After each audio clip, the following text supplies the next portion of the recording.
Hello all. So next നമ്മൾ discuss ചെയ്യാൻ പോകുന്ന ടോപ്പിക് ഷിയർ ലോക്കിംഗ് എന്ന് പറയുന്ന ഒരു എഫക്റ്റിനെ കുറിച്ചാണ്. നിങ്ങളുടെ ഫൈനൈറ്റ് എലമെന്റ് മോഡലിംഗിൽ ഏറ്റവും കൂടുതൽ നമ്മൾ എൻകൗണ്ടർ ചെയ്യുന്ന അല്ലെങ്കിൽ ഓബ്വിയസ് ആയിട്ട് നമ്മൾ എൻകൗണ്ടർ ചെയ്യുന്ന ഒരു പ്രോബ്ലമാണ് ഷിയർ ലോക്കിംഗ് എന്ന് പറയുന്നത്. ഐഡിയ വളരെ സിമ്പിൾ ആണ്. നിങ്ങൾക്ക് തിയറി ക്വസ്റ്റൻ ആയിട്ട് ചോദിക്കാൻ സാധ്യതയുണ്ട്. നിങ്ങളുടെ പ്രീവിയസ് ഇയർ ക്വസ്റ്റൻ പേപ്പറിലും നിങ്ങളുടെ സിലബസിലും ഒക്കെ റിപ്പീറ്റഡ് ആയിട്ട് ചോദിച്ചു കാണുന്നുണ്ട്.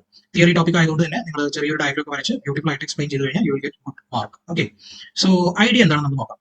ഇവിടെ പറയുന്ന ആദ്യത്തെ സ്റ്റേറ്റ്മെന്റ് നോക്കുമ്പോൾ some elements are too stiff ആണ് ഇൻ ബെൻഡിങ്. അപ്പോൾ ഈ സം എലമെന്റ്സ് ആണ് ഉദ്ദേശിക്കുന്നത് നിങ്ങൾ ഫൈനൈറ്റ് എലമെന്റ് മോഡലിംഗ് ചെയ്യാൻ വേണ്ടി യൂസ് ചെയ്യുന്ന എലമെന്റുകളാണ്.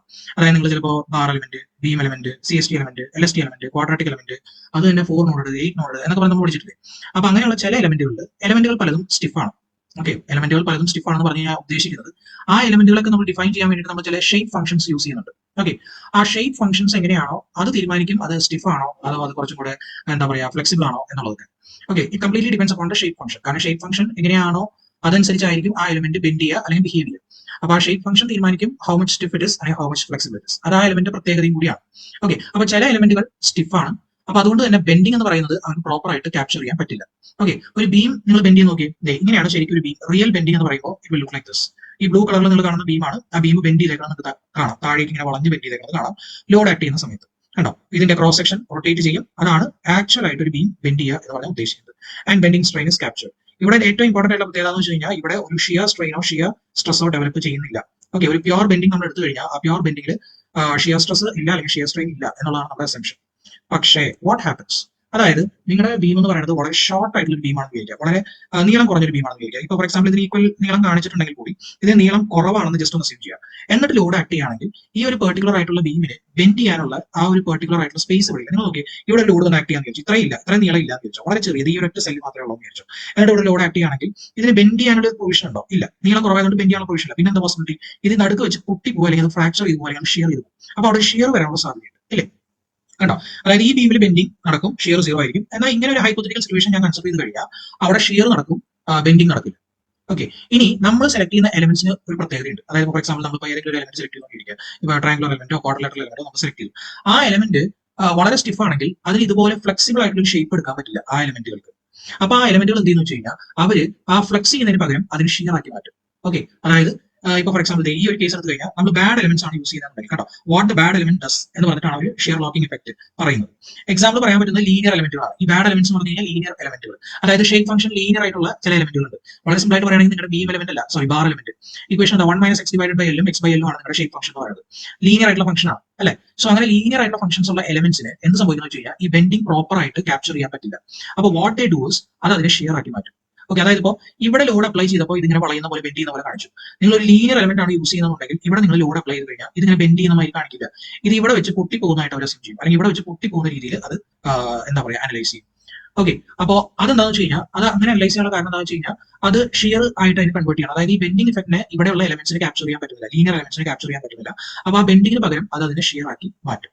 ഓക്കെ, ഇപ്പൊ ഫോർ എക്സാമ്പിൾ ഇതിന് വളരെ നീളം കുറവാണെങ്കിൽ എന്ത് സംഭവിക്കും? ഷിയർ അല്ലേ സംഭവിക്കുള്ളൂ. ഓക്കെ, അതേപോലെ തന്നെ ഇത് ഓട്ടോമാറ്റിക്കലി ഒരു ഷിയർ ആക്കി മാറ്റും. എലമെന്റ്സ് തന്നെ അതിനെ ഷിയർ ആണ്, ഇവിടെ ഷിയർ ആണ് നടക്കുകയുള്ളൂ എന്ന് അസ്യൂം ചെയ്യും. അതുകൊണ്ടാണ് അതിനെ ഫേക്ക് ഷിയർ എന്ന് പറയുന്നത്. Okay, energy goes into fake shear. അതായത് ബെൻഡിങ് ആയിട്ട് മാറേണ്ട ആ എനർജി ഷിയർ ആയിട്ട് മാറും ഈ ലീനിയർ എലമെന്റ്സ് നമ്മൾ യൂസ് ചെയ്ത് കഴിഞ്ഞാൽ. അതിനെയാണ് നമ്മൾ ഷിയർ ലോക്കിംഗ് എന്ന് പറയുന്നത്. ഓക്കെ, അപ്പോ കണ്ടോ, നമുക്കൊരു ആർട്ടിഫിഷ്യൽ റിജിഡിറ്റി ഫീൽ ചെയ്യും ആ ബീമിൽ. ശരിക്കും ആ ബീമിൽ അങ്ങനെ ഒരു ആർട്ടിഫിഷ്യൽ റിജിഡിറ്റി ഇല്ല. ബീം നിങ്ങൾ നല്ല എലമെന്റ്സ് യൂസ് ചെയ്ത് കഴിഞ്ഞാൽ അത് നല്ലപോലെ വളയുന്ന മാതിരി നിങ്ങൾക്ക് മോഡൽ ചെയ്യാൻ പറ്റും. പക്ഷേ നിങ്ങൾ ഉപയോഗിക്കുന്നത് മോശം എലമെന്റ് ആയതുകൊണ്ട് തന്നെ അത് കറക്റ്റ് ആയിട്ട് ബെൻഡ് ചെയ്യുന്ന രീതിയിൽ അത് നമുക്ക് മോഡൽ ചെയ്യാൻ പറ്റില്ല. അതിന് പകരം അവിടെ ഒരു ഷിയർ ഫെയിലിയർ നടക്കുന്ന രീതിയിലായിരിക്കും ആ മോഡലിനെ അനലൈസ് ചെയ്യുന്നത് നിങ്ങളുടെ ഫൈനൈറ്റ് എലമെന്റ് മോഡലിംഗ് സോഫ്റ്റ്വെയർ. ഇതിനെയാണ് ഷിയർ ലോക്കിംഗ് ഇഫക്ട് എന്ന് പറയുന്നത്. ഓക്കെ, സോ ഇവർ ഇതിനെ കുറിച്ച് കുറച്ചും കൂടെ ഡീറ്റെയിൽ ആയിട്ട് പറയുന്നുണ്ട്. ഇപ്പോൾ ഒരു ബെൻഡിംഗ് എന്ന് പറഞ്ഞു കഴിഞ്ഞാൽ എന്താ ഉദ്ദേശിക്കുന്നത് അല്ലേ? The key is understanding what a linear 4 node quadrilateral element can and cannot describe. അതായത് നിങ്ങൾ ഒരു 4 നോഡുള്ള ക്വാഡ്രിലാറ്ററൽ എലമെന്റ് യൂസ് ചെയ്യുകയാണെങ്കിൽ അതിന് ഡിസ്ക്രൈബ് ചെയ്യാൻ പറ്റുന്ന ചില ഡിഫോർമേഷൻസ് ഉണ്ട്, അതിന് ഡിസ്ക്രൈബ് ചെയ്യാൻ പറ്റാത്ത ചില ഡിഫോർമേഷൻസ് ഉണ്ട്. ഓക്കെ അല്ലെ? അതായത് ഒരു ബീം ശരിക്കും എങ്ങനെ ബെൻഡ് ചെയ്യുന്നു എന്ന് നമുക്ക് ക്യാപ്ചർ ചെയ്യണമെന്നുണ്ടെങ്കിൽ അത്രയും നല്ല എലമെന്റ് വേണം നമ്മൾ യൂസ് ചെയ്യാനായിട്ട്. നമ്മളൊരു 4 നോഡൽ ക്വാഡ്രിലാറ്ററൽ എലമെന്റ് യൂസ് ചെയ്ത് കഴിഞ്ഞാൽ അത് വളരെ പ്രോപ്പർ ആയിട്ട് ക്യാപ്ചർ ചെയ്തോളാം നിർബന്ധമില്ല. ഒരു ബീം ബെൻഡ് ചെയ്യുന്ന സമയത്ത് നടക്കുന്ന കാര്യങ്ങൾ ശരിക്കുന്നത് ക്രോസ് സെക്ഷൻ റൊട്ടേറ്റ് ചെയ്യണം. ശരിയല്ലേ? ഒരു ബീം ബെൻഡ് ചെയ്യുമ്പോൾ ക്രോസ് സെക്ഷൻ റൊട്ടേറ്റ് ചെയ്യും, അതായത് ബെൻഡിങ് സ്ട്രെയിൻ പ്രൊഡ്യൂസ് ചെയ്യും അല്ലെങ്കിൽ ബെൻഡിങ് സ്ട്രെസ് പ്രൊഡ്യൂസ് ചെയ്യും. Correct. The shear strain along the neutral axis must be 0. Neutral ആക്സിസിൽ ഷിയർ സ്ട്രെയിൻ 0 ആയിരിക്കണം. ഓക്കെ, പക്ഷേ ഈ ലീനിയർ എലമെന്റ്സ് ആണെങ്കിൽ displacement field is too simple. Displacement field is too simple എന്ന് shape functions ഞാൻ ഉദ്ദേശിക്കുന്നത് കേട്ടോ. സോ ആ ഷേപ്പ് ഫംഗ്ഷൻസ് എന്ന് പറയുന്നത് അത് വളരെ സിമ്പിൾ ആയതുകൊണ്ട് തന്നെ it cannot satisfy both the conditions at the same time. അതായത് ക്രോസ് സെക്ഷൻ റൊട്ടേറ്റ് ചെയ്യുക എന്ന കണ്ടീഷനും shear strain along the neutral axis 0 ആണെന്നതും ഇത് രണ്ടും കൂടെ ആ ഒരു പെർട്ടിക്കുലർ ആയിട്ടുള്ള ലീനിയർ എലമെന്റ് ക്യാപ്ചർ ചെയ്യാൻ പറ്റില്ല. അപ്പൊ എന്ത് ചെയ്യും? ആ എലമെന്റ് ചീറ്റ് ചെയ്യും. ആ ചീറ്റ് ചെയ്ത് അത് പാരസൈറ്റിക് ആയിട്ട് ആർട്ടിഫിഷ്യൽ ആയിട്ട് ചില ഷിയർ ഉണ്ട് എന്നുള്ള രീതിയിൽ അത് ആ മോഡൽ അനലൈസ് ചെയ്യും. കാരണം എലമെന്റ്സിനെ എങ്ങനെയെങ്കിലും സോൾവ് ചെയ്തേ പറ്റും. എലമെന്റ്സിന് അതിന് ചെയ്യാൻ പറ്റുന്ന രീതിയിൽ അത് സോൾവ് ചെയ്യും. ഓക്കെ, എലമെന്റ്സിന് പ്രോപ്പർ ആയിട്ട് ബെൻഡ് ചെയ്യാൻ പറ്റുന്നില്ല. അപ്പൊ അതുകൊണ്ട് തന്നെ എന്ത് ചെയ്യും, ആ ബെൻഡ് ചെയ്യാൻ സാധ്യതയുള്ളതിനൊക്കെ അത് ഷിയർ ആക്കി മാറ്റും. അപ്പൊ ആർട്ടിഫിഷ്യൽ അല്ലെങ്കിൽ പാരസൈറ്റിക് ആയിട്ട് ഷിയർ ആ ബീമിൽ ആക്ട് ചെയ്യും, അല്ലെങ്കിൽ ആ ബീമിൽ ഡെവലപ്പ് ചെയ്യും. സോ നമുക്ക് ഇത് 3 സ്റ്റെപ്പിൽ മനസ്സിലാക്കാൻ പറ്റാം. ഒരു 4 നോഡ് ലീനിയർ ക്വാഡ്രാറ്റിക് എലമെന്റ് എടുക്കുകയാണെന്ന് വിചാരിക്കാം. അതിന് സ്ട്രെയിറ്റ് എഡ്ജസ് ആയിരിക്കും, പിന്നെ അതിന്റെ സ്ട്രെയിൻസ് എന്ന് പറയുന്നത് ലീനിയർലി വേരിയിങ് ആയിരിക്കും. പക്ഷേ ഒരു പ്യോർ ബെൻഡിങ്ങിന് എപ്പോഴും നല്ലത് ലീനിയർ വേരിയേഷൻ അല്ല, ക്വാഡ്രാറ്റിക് വേരിയേഷൻ ആണ്. അപ്പൊ നമ്മൾ 4 നോഡ് ലീനിയർ എലമെന്റ് ഉപയോഗിച്ച് കഴിഞ്ഞാൽ അതിന് പ്യോർ ബെൻഡിങ്ങിന്റെ ശരിക്കും ഡിസ്പ്ലേസ്മെന്റ് മാപ്പ് ചെയ്യാൻ അല്ലെങ്കിൽ ട്രാപ്പ് ചെയ്യാൻ പറ്റില്ല. ഓക്കെ, ആ ഡിസ്പ്ലേസ്മെന്റ് ഫീൽഡ് വളരെ ക്ലിയർ ആയിട്ട് കിട്ടണമെന്നുണ്ടെങ്കിൽ അത് ക്വാഡ്രാറ്റിക് ആയിട്ടുള്ള വേരിയേഷൻ ആയിരിക്കും. വേറെ എലമെന്റ് നമ്മൾ യൂസ് ചെയ്യണം, നല്ല എലമെന്റുകൾ. അപ്പൊ ഇങ്ങനെ ഒരു എലമെന്റ് നമ്മൾ യൂസ് ചെയ്ത് കഴിഞ്ഞാൽ അത് സംഭവിക്കുന്നത് വെച്ച് കഴിഞ്ഞാൽ അത് ശരിക്കുള്ള ഡിസ്പ്ലേസ്മെന്റ് ഫീൽഡ് എത്താൻ പറ്റാതാവുമ്പോൾ, അതായത് ബെൻഡിങ് സ്ട്രെയിൻസ് ലീനിയർ ആയതുകൊണ്ട് തന്നെ, ബെൻഡിങ് സ്ട്രെയിൻസ് എല്ലാം ലീനിയർ ആയതുകൊണ്ട് തന്നെ അതിന് ശരിക്കുമുള്ള ഡിഫ്ലക്ഷൻ മാപ്പ് ചെയ്യാൻ പറ്റില്ല എന്ന് മാത്രമല്ല, അത് മീറ്റ് ചെയ്യാനായിട്ട് അഡീഷണൽ ആയിട്ടുള്ള ഷിയർ സ്ട്രെയിൻസും അത് ഡെവലപ്പ് ചെയ്യാനായിട്ട് തുടങ്ങും. അപ്പൊ ശരിക്കും പറഞ്ഞാൽ ഷിയർ സ്ട്രെയിൻസ് ഒന്നുമില്ല, പക്ഷേ ഇത് ഷിയർ സ്ട്രെയിൻസ് അല്ലെങ്കിൽ ആർട്ടിഫിഷ്യൽ അല്ലെങ്കിൽ ഫേക്ക് ആയിട്ടുള്ള ഷിയർ സ്ട്രെയിൻസ് പ്രൊഡ്യൂസ് ചെയ്യും to meet the displacement field. അപ്പൊ ഈ എക്സ്ട്രാ ഷിയർ സ്ട്രെയിൻസ് എന്ത് ചെയ്യുന്ന വെച്ച് കഴിഞ്ഞാൽ അഡീഷണൽ ആയിട്ട് അതിന്റെ സ്റ്റിഫനിങ് അല്ലെങ്കിൽ കുറച്ച് നമുക്ക് എന്താണെന്ന് വെച്ച് കഴിഞ്ഞാൽ നമുക്ക് പലപ്പോഴും ഫീൽ ചെയ്യും ആ മെറ്റീരിയൽ കുറച്ചും കൂടെ സ്റ്റിഫർ ആയിട്ടുള്ള മെറ്റീരിയൽ ആണെന്ന് നമുക്ക് തോന്നും. കാരണം ഡിസ്പ്ലേസ്മെന്റ് വളരെ കുറയുന്നതായിട്ട് നമുക്ക് ഒബ്സർവ് ചെയ്യാൻ പറ്റും. ഓക്കെ, അതിനെയാണ് നമ്മൾ ഈ ഷിയർ ലോക്ക് ഇഫക്റ്റ് എന്ന് പറയുന്നത്. സിംറ്റം എന്ന് പറയുന്നത് നമ്മൾ കാണുന്നത് നമ്മൾ when students run FEM in thin beams, thin beam പറഞ്ഞാൽ ബി വളരെ കുറവാണെന്ന് അർത്ഥം. ഓക്കെ, ഒരു ബീം എടുത്ത് കഴിഞ്ഞാൽ വിട്ട് ഉണ്ടാവും, ഡെപ്ത് ഉണ്ടാവും. അതിൽ വിട്ടായ ബി എന്ന് പറയുന്നത് വളരെ കുറവാണ് എന്ന് അസ്യൂം ചെയ്യുക. അങ്ങനത്തെ ബീമിൽ നമ്മൾ ലീനിയർ ക്വാഡ്രാറ്റിക് എലമെന്റ്സ് കൊടുക്കുന്ന സമയത്ത് ഡിഫ്ലക്ഷൻ കമ്പ്യൂട്ട് ചെയ്ത് കിട്ടുന്നത് will be much smaller than that of the analytical answer. Deflection വളരെ സ്മോളർ ആയിരിക്കും നമുക്ക് കിട്ടുക. അതിനർത്ഥം അത് എളുപ്പം ബെൻഡ് ചെയ്യുന്ന ഒരു വസ്തു അല്ല എന്നാണ് നമുക്ക് കിട്ടുക. ഓക്കെ, ഇതെന്തുകൊണ്ടാണ്? ഇത് ഷിയർ ലോക്ക് ഇഫക്ട് വരുന്നത് കൊണ്ടാണ്. ഓക്കെ, അതായത് അതിന് അഡീഷണൽ സ്റ്റിഫ്നെസ് ഉണ്ടെന്ന് നമുക്ക് തെറ്റിദ്ധരിപ്പിക്കപ്പെടും നമ്മൾ ആ എലമെന്റ് യൂസ് ചെയ്യുന്നുണ്ട്. മറ്റു വേറെ ഏതെങ്കിലും നല്ല എലമെന്റ് നമ്മൾ യൂസ് ചെയ്ത് കഴിഞ്ഞാൽ നമുക്ക് കുറച്ചും കൂടെ കൂടുതൽ ഡിഫ്ലക്ഷൻ കിട്ടും. ഫൈൻ. സോ അതാണ്. ഇനി ഇത് എങ്ങനെ നമുക്ക് ഫിക്സ് ചെയ്യാന്ന് ചോദിച്ചു കഴിഞ്ഞാൽ 2-3 മെത്തേഡ്സ് അവർ പറയുന്നുണ്ട്. ഒന്ന് റെഡ്യൂസ്ഡ് ഇന്റഗ്രേഷൻ എന്ന് പറയുന്ന ഒരു മെത്തേഡാണ്. ഈ റെഡ്യൂസ്ഡ് ഇന്റഗ്രേഷൻ എന്ന് പറയുന്ന മെത്തേഡ് വളരെ സിമ്പിൾ ആയിട്ടുള്ള ഒരു മെത്തേഡാണ്. നിങ്ങൾ ഈ എലമെന്റ് നോക്കിയാൽ നിങ്ങളുടെ ക്വാഡ്രാറ്റിക് ആയിട്ടുള്ള എലമെന്റ് ആണെന്ന് ചോദിച്ചു 4 കോർണേഴ്സ് ഉള്ളത്. ഇതൊരു കോർണർ, ഇതൊരു കോർണർ, ഇതൊരു കോർണർ, ഇതൊരു കോർണർ. ഓക്കെ, ഇങ്ങനെ ഒരു ഇങ്ങനെ ഒരു ക്വാഡ്രാറ്റിക് ആയിട്ടുള്ള എലമെന്റ്, ബെൻഡിങ് എലമെന്റ് നിങ്ങൾ കൺസിഡർ ചെയ്ത് കഴിഞ്ഞാൽ ഈ എലമെന്റിൽ shear strain at the centre എന്തായാലും 0 ആയിരിക്കും. ഓക്കെ, പക്ഷേ ഈ കോർണറിന്റെ അവിടെയൊക്കെ ഷിയർ സ്ട്രെയിൻ ഉണ്ടായിരിക്കും ഈ ബെൻഡിങ് എലമെന്റിൽ. ഈ ഷിയർ സ്ട്രെയിനാണ് നമ്മൾ പാരസൈറ്റിക് ഷിയർ സ്ട്രെയിൻ അല്ലെങ്കിൽ ഫാൾസ് ഷിയർ സ്ട്രെയിൻ എന്നൊക്കെ നമ്മൾ പറയുന്നത്. അപ്പൊ ഇത് എലിമിനേറ്റ് ചെയ്യാനായിട്ട് നമ്മൾ ചെയ്യുന്ന പരിപാടി എന്താണെന്ന് വെച്ച് കഴിഞ്ഞാൽ ഈ എലമെന്റ് റീഡ് ചെയ്യുന്ന സമയത്ത് അല്ലെങ്കിൽ ഈ എലമെന്റിനെ കൺസിഡർ ചെയ്യുന്ന സമയത്ത് അതിന്റെ സെന്റർ പോയിന്റ് മാത്രം കൺസിഡർ ചെയ്താൽ മതി. സെന്റർ പോയിന്റ് മാത്രം കൺസിഡർ ചെയ്ത് കഴിഞ്ഞാൽ ആ സെന്റർ പോയിന്റിൽ ഷിയർ സ്ട്രെയിൻ 0 ആണ്. അപ്പോൾ ഓട്ടോമാറ്റിക്കലി നമ്മൾ 0 ആണെന്ന് നമുക്ക് കിട്ടും. ഓക്കെ, അതായത് ഷിയർ സ്ട്രെയിൻ ഒന്നും ഇല്ല എന്ന് നമ്മൾ റീഡ് ചെയ്യും. ഫൈൻ, അല്ലെങ്കിൽ ആ ഫൈനൈറ്റ് എലമെന്റ് മോഡൽ റീഡ് ചെയ്യും. അങ്ങനെ നമുക്ക് വേണമെങ്കിൽ ഷിയർ സ്ട്രെയിൻസ് അല്ലെങ്കിൽ റെസിഡ്യൂവൽ ഷിയർ സ്ട്രെയിൻസ് അല്ലെങ്കിൽ പാരസൈറ്റിക് ഷിയർ സ്ട്രെയിൻസ് എലിമിനേറ്റ് ചെയ്യാൻ പറ്റും. അതാണ് റെഡ്യൂസ്ഡ് ഇന്റഗ്രേഷൻ എന്ന് പറയുന്നത്. കണ്ടോ, അതായത് if I tell you the strain is 0 at the center of the bending element and I can choose where to measure, where should I measure? സെന്ററിൽ വേണം ഞാൻ മെഷർ ചെയ്യാനായിട്ട്. That's literally all reduced integrations. അതായത് എനിക്ക് എല്ലായിടത്തും measure ചെയ്യാനുള്ള സ്വാതന്ത്ര്യം ഇല്ല, ഞാൻ ആ സെന്ററിൽ പോയി മാത്രമേ മെഷർ ചെയ്യാൻ പറ്റൂ എന്നുണ്ടെങ്കിൽ, അതായത് ഞാൻ ഇന്റഗ്രേറ്റ് ചെയ്യുന്ന സമയത്ത് അല്ലെങ്കിൽ കൺസിഡർ ചെയ്യുന്ന സമയത്ത് എല്ലാം കൺസിഡർ ചെയ്യാതെ വളരെ ലിമിറ്റഡ് ആയിട്ട് ആ സെന്റർ മാത്രം കോൺസെൻട്രേറ്റ് ചെയ്ത് നോക്കുകയാണെങ്കിൽ എനിക്ക് ഷിയർ സ്ട്രെയിൻ 0 ആണെന്ന് കിട്ടും. ഓക്കെ, അങ്ങനെ ഷിയർ സ്ട്രെയിൻ 0 ആണെന്ന് കിട്ടിക്കഴിഞ്ഞ് കഴിഞ്ഞാൽ ഷിയർ സ്ട്രെയിൻ 0 എന്ന് കിട്ടിക്കഴിഞ്ഞാൽ നമ്മുടെ പ്രോബ്ലം സോൾവ് ആയി. നമ്മുടെ പ്രശ്നം എന്തായിരുന്നു? ഷിയർ സ്ട്രെയിൻ ഉണ്ട് അല്ലെങ്കിൽ ഷിയർ സ്ട്രെയിൻ ഡെവലപ്പ് ചെയ്യുന്ന ഫോൾസ് അല്ലെങ്കിൽ സ്യൂഡോ ഷിയർ സ്ട്രെയിൻ ഡെവലപ്പ് ചെയ്യുന്നുണ്ട് due to the limitation of that particular element we select.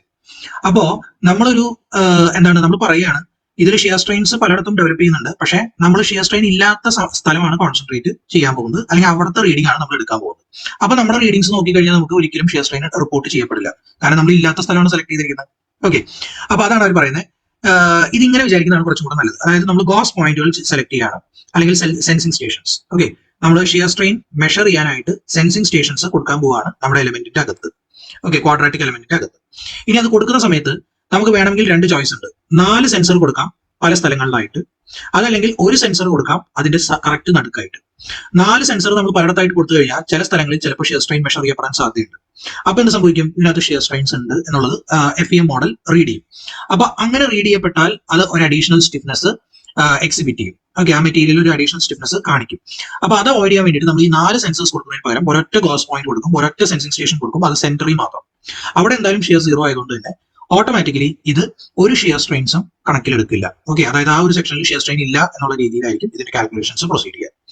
Okay, അപ്പോൾ കുറച്ചും കൂടെ സിംപിൾ ആയിട്ട് പറയണമെന്നുണ്ടെങ്കിൽ you can read the statement. അതായത് എക്സാമിൽ നിങ്ങൾക്ക് എഴുതാൻ പറ്റുന്ന സ്റ്റേറ്റ്മെന്റ് ഇത് എഴുതാം. Reduced integration places a single gauss point ആണ് at the element center of the element ഒരു gauss point കൊടുക്കും where the parasitic shear strain is exactly 0. okay, eliminating the locking. അങ്ങനെ ഷിയർ ലോക്കിംഗ് നമുക്ക് എലിമിനേറ്റ് ചെയ്യാൻ പറ്റും. Okay, ഇതാണ് reduced integration എന്ന് പറയുന്ന method to fix shear lock effect. ഇനി വേറൊരു മെത്തേഡ് എന്താണെന്ന് വെച്ച് കഴിഞ്ഞാൽ ഇറ്റ് ഇസ് ഇൻകോമ്പാറ്റിബിൾ മോഡ്സ് ആണ്.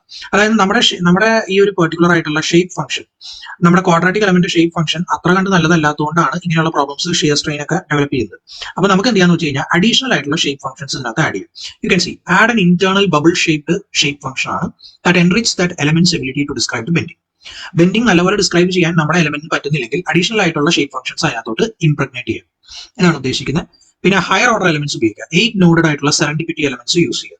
ഓക്കെ, ക്വാഡ്രാറ്റിക് ഷേപ്പ് ആണെങ്കിൽ കൂടി 4 നോഡുള്ളതല്ല 8 നോഡുള്ളത് അഡീഷണൽ നോഡുകൾ കൊടുത്തുകൊണ്ട് വേണമെങ്കിൽ നമുക്ക് മോഡൽ ചെയ്യാം. അങ്ങനെ മോഡൽ ചെയ്യുമ്പോൾ ഈ ഷിയർ ലോക്ക് ഇഫക്ട് എന്ന് പറയുന്നത് എലിമിനേറ്റ് നമുക്ക് ചെയ്യാൻ പറ്റും. സോ ഇതാണ് ഷിയർ ലോക്കിംഗ് ഇഫക്റ്റും അതുപോലെ റെഡ്യൂസ്ഡ് ഇന്റഗ്രേഷൻ എന്ന് പറയുന്നത്. വളരെ ഇമ്പോർട്ടന്റ് ആയിട്ടുള്ള തിയറി ക്വസ്റ്റൻ ആണ്. Go through this very carefully.